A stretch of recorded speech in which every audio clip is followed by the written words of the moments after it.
آپ اپنے رب کے بہت زیادہ قریب ہونا چاہتے ہیں تو اللہ کے سامنے سجدے کیا کریں۔ سجدے کی حالت میں آپ اپنے رب کے سب سے زیادہ قریب ہو جاتے ہیں۔ اگر آپ کچھ خاص مانگنا چاہتے ہیں اپنے رب سے تو تہجد کے وقت، رات کے آخری وقت اٹھ کر ہاتھ پھیلا کے اپنے رب سے دعا کیا کریں۔ اگر اپنے رب کی محبت چاہتے ہیں تو رب کی مخلوق سے محبت کریں، انسانیت سے محبت کریں۔ انسانیت سے محبت کرنا، اللہ کی مخلوق سے محبت کرنا ہی اللہ سے محبت ہے۔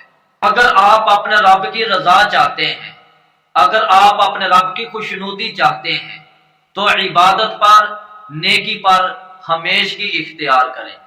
اگر آپ اپنے رزق میں برکت چاہتے ہیں تو کثرت سے درود پاک پڑھا کریں اور اللہ کی راہ میں صدقہ خیرات کریں۔